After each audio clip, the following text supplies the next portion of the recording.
وہ hash tag جو پاکستان میں اس وقت سب سے زیادہ ٹرینڈ ہو رہا ہے، ہیش ٹیگ اسٹے اسٹرانگ عارف الوی 363 کے دفعہ جو ہے یہ جو ہے ہیش ٹیگ یوز ہو چکا ہے۔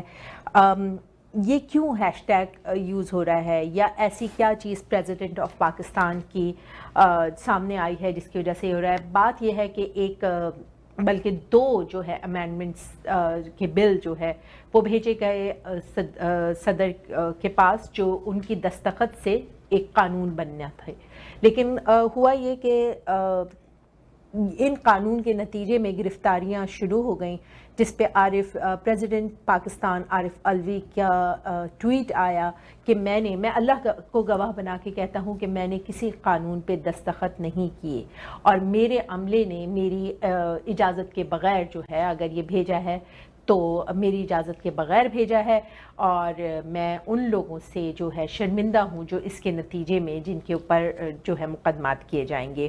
ہمارے ساتھ اس وقت موجود ہیں محترمہ معصومہ اظہر، جن سے ہم پوچھیں گے کہ ان بلز کے نتیجے میں کیا چیزیں تھیں جو کہ متاثر ہو سکتی تھی۔ میں تھوڑا سا اس بل کے بارے میں بتا سکوں، اس بل کے نتیجے میں جو ہے ہماری اسٹیبلشمنٹ یا پاکستان آرمی کے پاس کافی اختیارات آ جانے تھے، اور جو سول جو مقدمات ہیں وہ اپنے پاس یعنی کہ ملٹری ٹرائلز کے ذریعے دیکھ سکتے تھے۔ اس کے علاوہ جو ہے تھوڑی سی تفصیل میں معصومہ سے پوچھوں گی۔ السلام علیکم معصومہ۔ جی وعلیکم السلام Maliha, thank you so much for inviting me. سب سے پہلے تھینک یو سو مچ۔ بالکل یہ ایک بہت جو ہے نا ضروری سٹوری اس وقت ٹرینڈ کر رہی ہے، اور میں بس یہ سٹارٹ میں کہنا چاہوں گی کہ ایکچولی یہ ایک کانسٹیٹیوشنل کرائسس بھی ہے۔ تو ابھی میں آپ کی بات سن رہی تھی، آپ نے کہا کہ ہی از دا پریزیڈنٹ آف پاکستان، وہ صدر پاکستان ہے، تو یہ اس سے بڑا پاکستان میں عہدہ کوئی نہیں ہے، کیونکہ نہ وہ صرف صدر پاکستان ہے بلکہ وہ افواج کے سپریم کمانڈر بھی ہیں، تو یہ ایک بہت بڑا عہدہ ہے۔ تو تھوڑا سا جو بلز پہ آپ بات کر رہی ہیں نا، تو ٹو بی ویری اسپیسیفک، ایک آفیشیل سیکرٹس امینڈمنٹ ایکٹ ہے اور دوسرا آرمی ایکٹ ہے 2023۔ تو دیکھیں اس سٹوری کو نا آپ جو ہے وہ 16 مہینے کی جو فسطائیت ہے نا اس سے آپ علیحدہ نہیں رکھ سکتے، یہ اسی کی کنٹینیویشن ہے، اور انفارچونیٹلی اس چیز کو استعمال کر کے صرف اور صرف پاکستان کی جو سب سے بڑی پارٹی ہے، پولیٹیکل پارٹی اس وقت پاکستان تحریک انصاف ہے، ان کے پولیٹیکل ورکرز ہیں، جو ان کی لیڈرشپ ہے، صرف ان کو ٹارگٹ کرنا جو ہے وہ مقصد بنا ہوا ہے، ٹھیک ہے۔ تو سب سے پہلے تو یہ کہ اس کی آڑ میں جو ہے نا وہ فریڈم آف سپیچ سب سے پہلے سب کی جائے گی، نہ صرف سٹیزنز کی بلکہ جو ایکس سروس مین ہیں ان کی پولیٹیکل پارٹیسپیشن کو بھی ختم کر دیا جائے گا، ٹھیک ہے۔ تو یہ دو ایکٹس جو ہیں، جو امینڈمنٹس ہیں، ان بلز کے علاوہ دیکھیں پارلیمنٹ تو ختم ہو چکی ہے، پارلیمنٹ ڈیزالو ہو چکی ہے۔ لاسٹ ڈے پہ اگر آپ کو پتا ہو کہ 50 بلز جو ہیں وہ اس طرح کے انہوں نے مطلب اپروو کیے، لاز بنائے، اور یہ دو وہ نہیں انہوں نے کیے۔ اس میں بہت سے ایسے لوگ ہیں جو دوسری پولیٹیکل پارٹیز کے بھی، انہوں نے بھی اعتراضات اٹھائے، ٹھیک ہے۔ یہ جو اسپیسیفک آپ کہہ رہی ہیں نا، یہ کسی کو پتہ نہ چلتا اگر وہ ٹویٹ نہ کرتے، ٹھیک ہے۔ اب یہ 3 دن آپ دیکھیں کہ بہت کروشل تھے، جس دن ان کی ٹویٹ آئی اس سے ایک دن پہلے اور آج کا دن، تو آپ یہ دیکھیں کہ مین سٹریم میڈیا انفارچونیٹلی کیا کہہ رہا تھا کہ انہوں نے سائن کر دیا۔ اگر صدر پاکستان ٹویٹ نہ کرتے اور ہمیں نہ بتاتے کہ ایسا نہیں، اور دیکھیں سب سے پہلے ہم لوگ انسان ہیں، مسلمان ہیں، انہوں نے اللہ کو گواہ بنا کے کہا کہ میں نے سائن ہی نہیں کیا، تو وہی چیز ہمارے لیے جو ہے نا وہ ہونی چاہیے کہ اگر انہوں نے یہ بل سائن نہیں کیے، وہ صدر پاکستان ہیں، افواج کے سپریم کمانڈر ہیں، اگر انہوں نے سائن نہیں کیا تو کیسے آپ ان بلز کو دوبارہ سے جو ہے نا وہ اپروو کرنے کا سوچ بھی سکتے ہیں۔ تو دیکھیں الیکٹڈ پارلیمنٹ تو ڈیزالو ہو گئی، اب جو کیئر ٹیکر گورنمنٹ ہے ان کی رسپانسبلٹی اس وقت پاکستان میں صرف اور صرف الیکشن کرانا ہے، وہ کوئی چیز جو ہے وہ نہیں کر سکتے۔ تو یہ ایک کانسٹیٹیوشنل کرائسس ہے، اور اس کو جو ہے نا وہ کانسٹیٹیوشن آرٹیکل 75 اس کا جواب دیتا، ٹھیک ہے۔ تو ہم جیسے آپ پروسیڈ کرتے ہیں تو میں آپ کو جو ہے نا وہ پھر ساتھ ساتھ جو کانسٹیٹیوشن کے جو ایکسپرٹس ہیں، ہمارے لائرز ہیں، بیرسٹرز ہیں، ہمارے لیگل کاؤنسلز ہیں، وہ اس چیز کے بارے میں کیا کہتے ہیں آپ پلیز بتائیے، ٹھیک ہے۔ تو دیکھیں کانسٹیٹیوشنل کرائسس ہے تو اس کا جواب بھی کانسٹیٹیوشن دے گا۔ تو آرٹیکل 75 بہت کلیئرلی جو ہے نا وہ یہ بتاتا ہے کہ جو یہ بل ہے یہ قانون نہیں بنا، جب انہوں نے سائن ہی نہیں کیے تو جو بھی بل پاس ہوگا اس میں 2 سٹیپس ہیں۔ تو پہلے سٹیپ پر ہی جب انہوں نے سائن ہی نہیں کیا تو نہ ہی یہ بل قانون بنا ہے اور نہ ہی کوئی ایکٹ میں ترمیم ہوئی ہے. ٹھیک ہے, تو اگر انہوں نے سائن نہیں کیا اور اگر جو بھی ریپرزنٹیٹیو ہے گورنمنٹ کے وہ یہ کہہ رہے ہیں کہ جی یہ تو سائن تو انہی کے ہیں, تو پھر یہ ایک غیر قانونی اور غیر آئینی جو ہے نا وہ بات ہے, اور سیدھا سیدھا آرٹیکل 6 لگتا ہے اس کے اوپر. تو اچھا میں آپ کو جو ہے نا وہ تھوڑا سا بتاتی ہوں کہ بہت سے لوگوں نے, آپ نے جیسے ابھی صدر الوی کی ٹویٹ تو سنائی, دکھائی سب کو, تو انہوں نے کہا کہ میں اللہ کو گواہ بنا کر کہتا ہوں کہ میں نے آفیشیل سیکرٹس ترمیمی بل 2023 اور پاکستان آرمی ترمیمی بل پر دستخط نہیں کیے کیونکہ میں ان قوانین سے متفق نہیں تھا. میں نے اپنے عملے سے کہا کہ وہ بغیر دستخط شدہ بلوں کو مقررہ وقت کے اندر واپس کر دیں تاکہ انہیں غیر مؤثر بنایا جا سکے. میں نے ان سے کئی بار تصدیق کی کہ آیا وہ واپس جا چکے ہیں اور مجھے یقین دلایا گیا کہ وہ جا چکے ہیں, تاہم مجھے آج پتہ چلا کہ میرا عملہ میری مرضی اور حکم کے خلاف گیا. تو یہ سیدھا سیدھا جو ہے, جو لائرز ہیں وہ یہ کہتے ہیں کہ دس از آرٹیکل 6 اس پہ لگ سکتا ہے. یہ بہت غلط بات ہے, سیریس افینس. اللہ سب جانتا ہے, انشاءاللہ معاف کر دے گا, لیکن میں ان لوگوں سے معافی مانگتا ہوں جو اس سے متاثر ہوں گے. ٹھیک ہے, اچھا یہ تو صدر الوی کا جو ہے نا وہ ہے. اس کے بعد جو ہے وہ ہم دیکھتے ہیں کہ ایڈوکیٹ شیر افضل مروت جو ہیں وہ کہتے ہیں کہ تو نگران حکومت صدر الوی پر زور دے رہی ہے کہ وہ اپنے ٹویٹ کے ذریعے اپنی پوزیشن واضح نہ کریں, یعنی بجائے اس کے کہ ہم یہ بات کریں کہ یہ جو 2 بل ہیں یہ کنٹروورشل بلز ہیں اور یہ ہماری آزادی رائے کو اور ہر طرح سے ہمارے لیے اچھے نہیں, ہم اس پہ بحث کریں, ہم یہ بحث کریں کہ انہوں نے سامنے آ کے کیوں بات کی اور سچائی کیوں بتا دی. صدر کا ٹویٹ ترامیم کی منظوری کے لیے کسی قسم کے گزٹ نوٹیفیکیشن کو دور کرنے کے لیے کافی ہے. اسے قانون میں شام ارینجمنٹس کہتے ہیں. ٹھیک ہے, اس کے علاوہ جو ہے وہ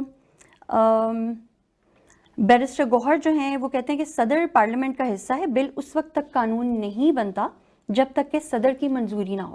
ٹھیک ہے, تو منظوری نہ کرنے سے عمل نامکمل ہے, لہٰذا زیر بحث ایکٹ میں کوئی ترمیم نہیں ہوئی.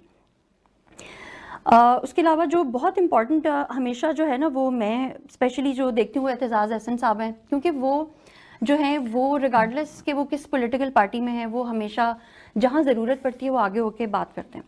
تو اگر صدر نے بل منظور, اور یہ بہت کرٹیکل ہے کیونکہ یہ بہت منجے ہوئے ہمارے لائر ہیں, سینئر لائر ہیں, ماہر قانون, اگر صدر نے بل منظور کرنا ہو تو وہ واپس نہیں بھیجتے, وہ اسے منظور کر لیں گے. لیکن اس بل کو اگر اس قابل نہیں سمجھا تو پہلی سٹیج پر جب تک صدر دستخط نہ کرے بل ایکٹ نہیں بنتا. ٹھیک ہے, وہ اسی کرٹیکل چیز کی بات کریں کہ سگنیچر ہی نہیں ہوا جب وہ کہہ رہے ہیں تو آپ آگے معاملہ چلا ہی نہیں سکتے. اگر صدر دستخط کیے بغیر بل واپس بھیج دیتا ہے تو اسپیکر مشترکہ اجلاس بلا کر بل دوبارہ پاس کرائے گا. تب اگر صدر دستخط نہ کرے تو بل جو ہے وہ 10 دن بعد ایک ایکٹ بن جائے گا. اچھا, اب یہاں پہ ایک اور چیز, ہمارا کانسٹیٹیوشن جو ہے یا جو ہمارا دستور جو ہے وہ ہمیں بتاتا ہے کہ جب تک کیئر ٹیکر گورنمنٹ ہے کوئی اس طرح کا اجلاس نہیں بلایا جا سکتا کیونکہ وہ الیکٹڈ ہے نہیں وہ. ٹھیک ہے, اور جو ہے وہ یہ چیز ہے. تو صدر کا یہ کہہ دینا ہی ثبوت ہے, دستخط انہوں نے کرنے تھے, بتا دیا کہ انہوں نے نہیں کیے. یہ ایڈوکیٹ عدنان راندوا صاحب جو ہیں وہ کہہ رہے ہیں. لیکن اگر آپ اٹھا کے دیکھیں کوئی بھی جو لائرز ہیں وہ زیادہ تر یہی کہہ رہے ہیں. اور اچھا یہ تو فیکٹ ہے نا, اگر میں آپ کو اپنا اوپینین دوں نا تو ان سب چیزوں کو دیکھ کے نا میرے ذہن میں صرف ایک چیز آتی ہے کہ بددیانتی اینڈ ڈس آنیسٹی. ٹھیک ہے, جیسے صدر پاکستان کا ایک اتنا اہم عہدہ ہے, آپ اس کو کنٹروورشل کرنا چاہ رہے ہیں تو یہ چیز ٹھیک نہیں. نہ صرف بددیانتی اور ڈس آنیسٹی, لیکن آپ اپنے اداروں کا جو ہے تقدس وہ پامال کر رہے ہیں. اس پہ میں یہ بات کہتی چلوں کہ یہ جو ایکٹ ہے, یہ دونوں بل جو ہے جو کہ قانون بننے جا رہے تھے, لیکن اب یہ they are bills, they don't have teeth.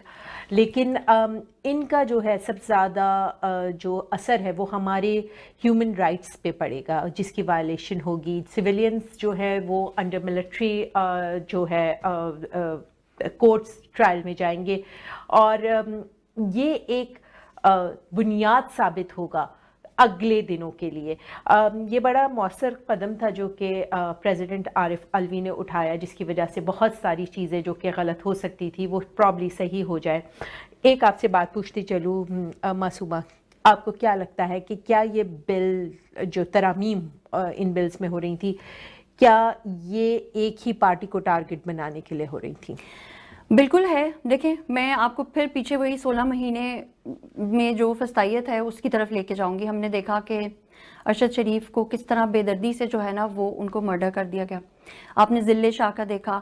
اس کے علاوہ نا آپ ابھی تک آپ یہ دیکھیں کہ جو پچھلی امپوزڈ گورنمنٹ بھی جو تھی وہ پارلیمنٹ میں جتنا انہوں نے ٹائم گزارا ہے انہوں نے صرف اپنے کیسز پہ فوکس کیا, عوام کو کوئی ریلیف نہیں دیا. لیکن جو وکٹمائزیشن پچھلے 16 مہینے میں وہ کرتے رہے ہیں وہ ابھی تک جاری ہے. ٹھیک ہے, ابھی آپ ملٹری کورٹس کی بات کر رہی تھی تو نیوز میں آئے دن سننے کو ملتا ہے کہ پی ٹی آئی کی جو لیڈرشپ ہے ان کا جو یہ فلانے جو ہیں ان کا کیس جو ہے نا ملٹری کورٹس کے پاس بھیج دیا گیا. تو یہ چیزیں, یہ تھوڑی سی رسپانسبلٹی نا ہمارے مین اسٹریم میڈیا پر بھی آتی ہے کہ وہ سمجھیں کہ ابھی بڑا کروشل ایک ٹائم چل رہا ہے. لیکن جیسے آپ نے کہا نا کہ یہ ایک پولیٹیکل پارٹی کو اور چیئرمین عمران خان کو ٹارگٹ کرنے کے لیے جو ہے نا وہ کسی بھی حد تک جا سکتے ہیں. لیکن شاید وہ لوگ یہ بھول جاتے ہیں کہ پاکستان میں ابھی بھی سپریم کورٹ ہے, اور جیسے خان صاحب بھی کہتے ہیں نا کہ مجھے پورا اعتبار ہے ان پر, سپریم کورٹ پہ.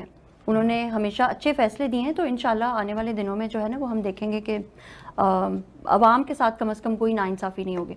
اور ابھی جو پی ٹی آئی کی لیڈرشپ ہے جیل میں جو ہیں عمر سرفراز چیمہ ہیں, آپ دیکھ لیں کہ یاسمین راشد جو کینسر سروائیور ہیں 70 سال کی ہیں اور وہ ابھی بھی جیل میں ہیں, عالیہ حمزہ ہے. اس کے علاوہ میں پرسنلی بھی جو ہے بہت سے ایسے لوگوں کو جانتی ہوں جو عام سویلینز تھے اور وہ اپنا پیسفل پروٹیسٹنگ کا رائٹ یوز کر رہے تھے. ٹھیک ہے, ان کو اٹھا لیا گیا اور ان کے ساتھ بھی وہی ہوا جو باقی لیڈرشپ کے ساتھ ہوتا رہا. کورٹ آرڈر کرتا تھا کہ انہیں رہا آپ کریں, اور جیسے ہی وہ دروازے تک پہنچتے تھے انہیں دوبارہ سے جو ہے نا وہ یہ کر لیا جاتا تھا. بالکل صحیح کہہ رہی ہیں آپ معصومہ. یہ سچویشن جو ہے یہ ایک آئینی بحران ہے. یہ بحران جو ہے وہ دنیا دیکھ رہی ہے. ہم یہ دیکھتے ہیں کہ ہماری جو اسٹاک مارکیٹ ہے وہ تیزی سے 700 پوائنٹ نیچے گئی ہے اس ٹویٹ کے بعد سے, یا یہ جو بحران سامنے آیا اس کے بعد سے. دنیا کے معتبر ادارے جو ہیں وہ پاکستان کو قرضہ دینے پر نہیں راضی. ہم یہ بھی دیکھتے ہیں کہ ہماری اپنی next generation wants to leave the country. یہ سب دیکھتے ہوئے ہم یہ دیکھتے ہیں کہ یہ اگر اب ہم نے نہیں سبق سیکھا تو پاکستان جس طرف جا رہا ہے اس طرف سے واپس آنے کا کوئی امکان نہیں ہوگا. ایک اور بات کہتی چلوں, 9 میں ہوا, بہت تکلیف ہے کہ جو ہے فوجی تنصیبات پر حملہ ہوا اور اس کے نتیجے میں ان مقدس مقامات کے اوپر جو حملہ ہوا اس کے نتیجے میں 10,000 کے قریب لوگ بند کر دیے گئے. میں ایک سوال آپ لوگوں کے لیے چھوڑنا چاہتی ہوں. یہ جو جرنوالا میں ہوا جس کے اندر چرچز جلائے گئے, لوگوں کے گھر جلائے گئے, کیا یہ مقدس نہیں تھے؟ اس کے نتیجے میں کتنی گرفتاریاں آپ اب تک کر چکے ہیں؟ یا آپ لوگوں کے نزدیک صرف وہی مقدس مقام ہے جہاں پر وردی میں جو لوگ ہوتے ہیں وہ رہتے ہیں اور رہتے ہیں, وہ آپ کے نزدیک کوئی مقدس مقام نہیں ہے؟ یا جو عبادت گاہیں ہیں اب وہ بھی مقدس نہیں رہیں, صرف کور کمانڈر ہاؤسز جو ہے وہ عزت اور تکریم کے جو ہے وہ انہی کے پاس یہ حق حاصل ہے کہ ان کو عزت اور تکریم ملے, باقی پاکستانی اس حق سے محفوظ رکھے جائیں. Thank you Masooma for coming over and for letting us know. اس کے ساتھ ہی ہم اپنا پروگرام ختم کرتے ہیں. انشاءاللہ اگلے ہفتے پھر کسی 3 ٹرینڈنگ ایشوز کے ساتھ. السلام علیکم.